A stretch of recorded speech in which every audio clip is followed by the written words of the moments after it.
Yo les gens, j'espère que vous allez bien, je vous retrouve aujourd'hui pour une nouvelle vidéo sur Forza Horizon 5 et on part aujourd'hui encore pour un nouvel épisode du Top Gear Equinox. Alors c'est vrai qu'en ce moment j'en ai fait pas mal, mais c'est que au fur et à mesure je débloque des voitures que j'ai envie de tester tout simplement et c'est vrai que ces derniers temps je débloquais pas mal de caisses assez chères, pas mal de caisses très énervées et aujourd'hui, voilà, c'était la moindre des choses, vidéo avec l'aérocar du jeu quand même, parce que c'est vrai que j'ai tardé de ouf à débloquer celle-ci par rapport à plein d'autres joueurs. Du coup, j'ai jamais vraiment trop testé cette voiture-là, qui est la Aerocar de Forza Horizon 5, c'est la Mercedes AMG One. Alors pour ceux qui ne connaissent pas le terme de Aerocar, on va dire que c'est tout simplement la voiture qui est mise en avant sur la jaquette du jeu, qui est mise en avant sur la communication de Forza Horizon 5, comme par exemple sur Horizon 4 c'était la McLaren Senna, sur Horizon 3 c'était la Centenario, etc. etc. Et c'est vrai que celle-ci, je sais pas pourquoi, j'ai mis beaucoup de temps à la débloquer, je l'ai eu là en récompense de section de festival. J'ai pas cherché on va dire spécialement non plus à la débloquer parce que je savais qu'elle allait arriver un jour. Et maintenant que je l'ai, c'est vrai que j'ai envie quand même de vous proposer une petite vidéo avec. Et vu que c'est une caisse qui fait partie quand même des plus rapides du jeu, en hypercar et tout ce qui va avec, je me suis dit que ce serait quand même sympa de la tester sur le Top Gear Equinox. Promis, après ça cette semaine, je vous proposerai d'autres choses en vidéo, mais c'est vrai que là je commence la semaine avec 2 épisodes on va dire dans cette série vidéo. Pareil, pour ceux qui ne connaissent pas cette série, c'est une série de vidéos que je propose plusieurs fois par mois, plusieurs fois par semaine même parfois, dans laquelle en fait on teste les voitures les plus rapides du jeu, voilà tout ce qui va être hypercar, supercar, jeu de circuit et jeu de circuit extrême. Sur ce circuit, qui est un circuit que j'ai fait avec le Route Creator, et on essaie tout simplement de faire les meilleurs chronos avec la voiture d'origine et avec la voiture améliorée, et petit à petit en fait c'est un espèce de classement des meilleures voitures du jeu, tout simplement. Donc là si je dis pas de bêtises, c'est la 9ème voiture qu'on teste sur le Top Gear Equinox. En vrai j'en ai pas fait tant que ça non plus, hein. Le jeu est sorti en un mois. Et au final, j'ai pas fait tant de vidéos que ça sur cette série-là, vu qu'il y a quand même énormément de voitures à tester. Donc bon, il y en aura évidemment pendant un long moment. Je vais essayer, on va dire, ces jours qui arrivent, quand je vous proposerai ces vidéos-là, de plutôt tester justement des nouveautés. Parce que c'est vrai que là, j'ai refait quelques voitures qu'on avait fait sur Horizon 4. Et j'ai pas fait tant que ça les nouvelles hypercars, les nouvelles grosses voitures. Du coup, voilà, aujourd'hui, ça commencera plutôt pas mal avec l'AMG One. Avec son V6 1.6 qui, je le rappelle, vient de la Formule 1. Voilà, cette voiture a un moteur littéralement qui est un dérivé de ce qu'on a sur des vraies voitures de course de circuit. Et ce moteur est hybridé, donc il y a une partie électrique et au total on a 1000 chevaux pour une voiture qui fait aux alentours des 1200-1300 kg en 4 roues motrices avec à peu près 2/3 de la puissance à l'arrière. Donc au total on a 1000 chevaux en cumulé entre la partie V6 et la partie hybridée. On a le 0 à 100 en 2 secondes 5. Et une vitesse de pointe aux alentours des 350 km/h, en sachant que ce qui est le plus fou en fait je pense avec cette voiture là, c'est le fait qu'elle fasse le 0 à 100, le 0 à 300 en 10 secondes quoi, c'est complètement insane. Et puis voilà, en plus voiture qui a une petite feature particulière sur ce jeu, c'est que vous pouvez choisir le mode race qui va ou pas déployer l'aileron. Selon on va dire ce que vous faites, selon si vous cherchez à avoir la meilleure VMAX ou si vous cherchez à avoir plutôt on va dire le bon compromis vitesse et adhérence, ce qui est d'ailleurs le cas pour cette vidéo, puisque là on cherche vraiment à avoir une bonne voiture sur tous les points. Donc assez stylé pour l'instant, en fait il n'y a pas beaucoup de voitures qui ont cette feature là. J'ai l'impression qu'on nous a un petit peu menti entre guillemets quand on nous a parlé de cette feature, de la possibilité de choisir les modes de performance, parce que il était question quand même qu'on puisse le choisir sur plusieurs bagnoles, et au final en fait effectivement il y a d'autres bagnoles, il y a des features un peu particulières, comme les cabriolets que vous pouvez du coup décapoter en balade libre. Mais en fait, il n'y a pas tant de voitures sur lesquelles il y a ces modes-là de performance accessibles. Et on s'en sort très bien full stock, on fait 3.29 441. On est entre une Ferrari XX Evo et une Venom GT de chez NSI, qui est d'ailleurs une voiture que j'ai testée cette semaine sur le Top Gear Equinox. Voiture qui faisait 200 chevaux de plus d'origine quand même. Donc on s'en sort plutôt très bien. Et on va passer du coup maintenant aux améliorations. Donc c'est parti, voyons voir un petit peu les améliorations disponibles sur cette voiture. Est-ce qu'on a déjà des swaps disponibles? Non. Donc du coup il n'y aura que 2 essais avec cette voiture là, un essai d'origine et un essai avec le moteur full. Donc là il n'y aura pas de possibilité de vraiment la swapper, et qu'en plus de base elle est déjà en 4 roues motrices. Donc techniquement c'est une caisse qui a vraiment pas tant que ça d'amélioration, parce que déjà de base elle est très performante. À mon avis, en plus, ils ont pas voulu faire n'importe quoi sur cette voiture qui est donc la Aerocar du jeu. Je pense qu'ils se sont un petit peu limités sur les potentielles améliorations dispo. Après, on a des stats assez fumées, on a déjà 10 en accélération, 10 en freinage, on aura certainement 10 en tenue de route à la fin des améliorations, sachant que là, du coup, on est passé... Wow, what the fuck, 1700 kg de base. Oh, je pensais qu'elle était beaucoup plus légère que ça, en fait. Effectivement, dans les données que j'ai trouvées, genre sur des sites comme The Perf ou autres, c'était plutôt 1300 kg, en fait. Ok, elle est bien plus lourde que ce que je pensais. Alors après, est-ce que c'est les infos que je trouvais qui sont fausses, ou est-ce que c'est, on va dire plutôt, malheureusement, Forza Horizon 5 qui a tort, je ne sais pas. En tout cas, ça me fait un peu bizarre. Et on a effectivement la possibilité de passer en pneus slick. Donc départ arrêté, bien augmenté et surtout tenue de route quasiment à 10. Et on va pouvoir la mettre à 10 avec l'amélioration de la largeur des pneus. Niveau jantes, je pense qu'on n'aura pas plus léger, on va quand même checker, mais je pense que au minimum elles seront, c'est ça, au même poids, donc pas trop d'intérêt de changer les jantes de cette voiture là. Et en fait, bah, on a déjà fait le tour en fait des améliorations. 2.5 engins latéraux, 1319 chevaux. Alors effectivement, les stats de base me paraissent un peu bizarres en fait sur cette voiture là. Même au niveau de la puissance, je sais pas techniquement cette voiture là, bon on en avait entendu parler plein de fois dans plein de médias, mais c'était 1000 chevaux. Pourquoi 877 sur Horizon 5? Est-ce que c'était, on va dire, le projet, le prototype qui faisait 1000, genre la Project One, et au final la version définitive fait moins? Je sais pas, mais ça me paraît un peu bizarre. On va essayer de gratter un peu en VMAX. On a une première qui est d'une longueur. On va essayer de changer un peu ça, faut pas déconner quand même, le moteur est largement assez fort. En plus on a l'hybride pour ramener la voiture bien plus haut en termes de vitesse sans avoir une première aussi longue en fait.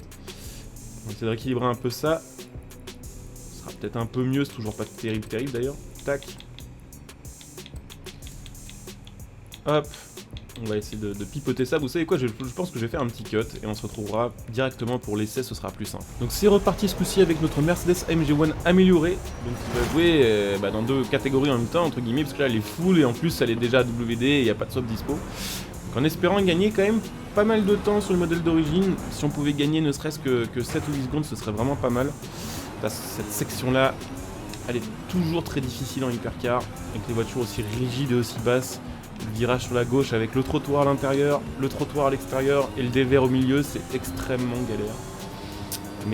Mais ouais, bah écoutez, c'est parti. Je sais pas quel VMAX on est censé taper en fait avec cette voiture-là, sachant que là, du coup pour les épreuves, je la laisse en mode race avec l'aileron déployé.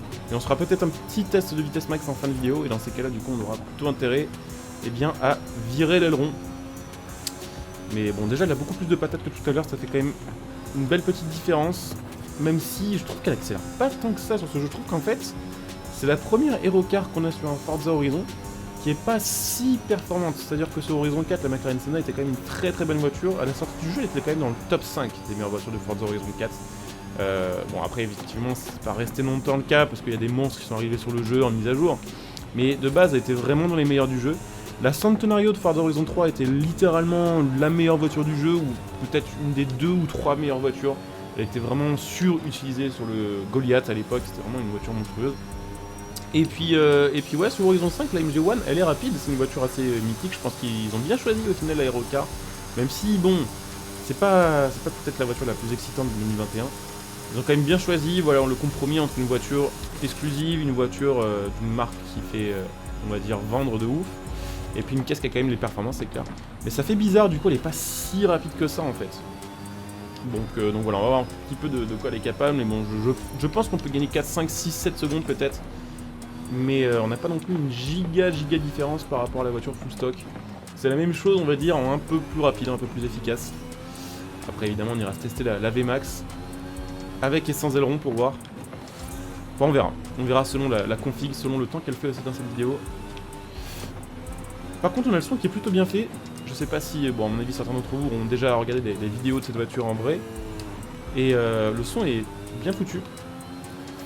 Et pour la petite info, sachez que cette voiture-là a aussi un mode full élec.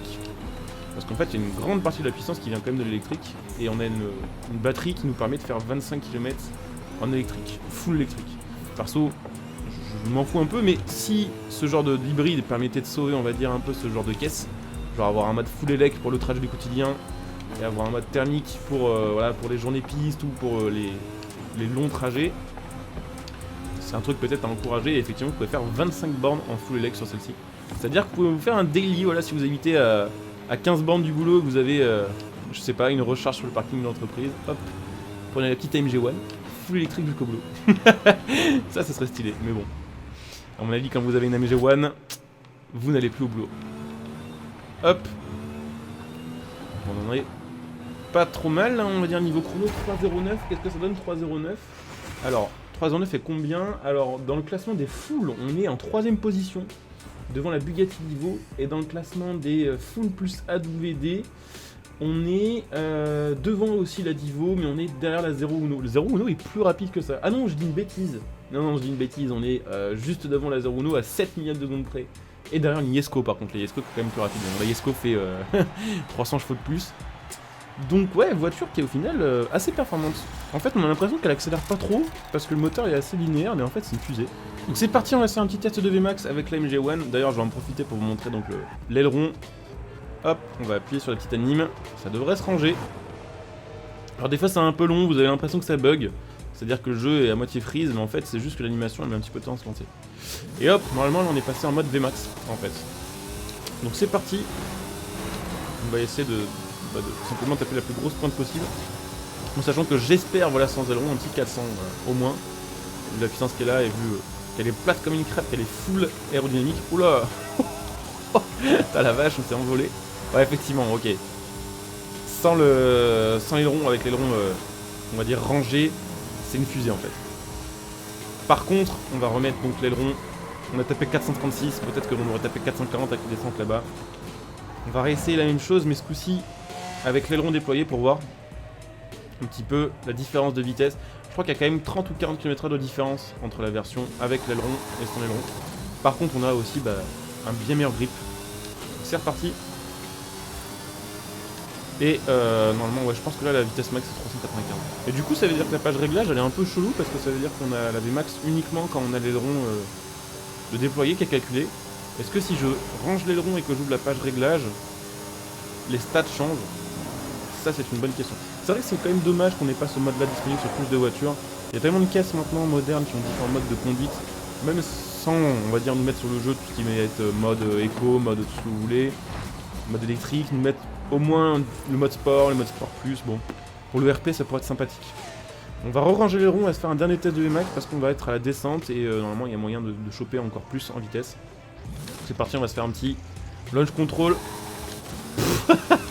Launch control, normalement on est censé ne pas burner, mais bon, c'est comme ça. Et puis on va essayer de voir si on arrive à dépasser les... Oula, what the fuck, les 436. Ok. Ça c'est pas marrant ça. Donc 352 forcément. Au radar ici, d'habitude on passe à plus mais parce qu'on freine pas pour changer de mode de conduite. Et on est sur du 436, on n'aura pas plus que ça. Hein. Et en plus on a une petite descente 436. C'est beaucoup, mais c'est loin d'être la voiture la plus rapide du jeu. 439 en fait. Ouais, par contre sans aileron elle s'envole. Hein. C'est un truc de fou. Pour les sauts elle doit être assez abusée d'ailleurs celle-ci je pense. Mais bon, faudra tester ça dans une autre vidéo. Donc voilà, on va arriver tranquillement à la fin de cette vidéo. J'espère qu'elle vous aura intéressé. Si c'est le cas, n'hésitez pas à laisser un like, à vous abonner, à partager bien sûr. Vous pouvez bien sûr me retrouver sur Twitch en live, donc pensez à venir me follow via le lien qui sera sous cette vidéo en description et en top commentaire. Bien sûr, si vous avez Amazon Prime, je vous rappelle que vous pouvez soutenir ma chaîne grâce à Amazon Prime en utilisant votre Twitch Prime sur ma chaîne Twitch, ce qui vous permettra du coup de me soutenir gratuitement en profitant de plein de petits bonus tant que vous êtes sub. Vous pouvez bien sûr me retrouver sur les réseaux sociaux, surtout Twitter sur lequel je suis plus actif. Donc n'hésitez pas, les liens sont en dessous de cette vidéo en top commentaire et en description. Vous trouverez aussi mon lien Instant Gaming qui vous permettra de soutenir ma chaîne en achetant vos jeux à prix réduit. Et vos cartes d'abonnement aussi bien sûr, sachant qu'en ce moment c'est... peut-être que quand cette vidéo sortira, le Black Friday c'est terminé. En tout cas au moment où je la tourne, c'était Black Friday et il y avait des super prix. Voilà, vous le saurez pour l'année prochaine. Vous pouvez aussi soutenir ma chaîne gratuitement en achetant vos composants PC, vos périphériques, vos configs PC via mon lien matériel.net. Et puis pour ceux qui souhaitent me soutenir sur le long terme, sachez que c'est évidemment faisable en devenant un soutien de la chaîne via le bouton rejoindre sous cette vidéo. Et ce qui vous permettra là aussi bien sûr de profiter de plein de bonus, de plein de contreparties selon le rang choisi. Je coupe ici, je vous dis à très bientôt, bonjour à tous, ciao.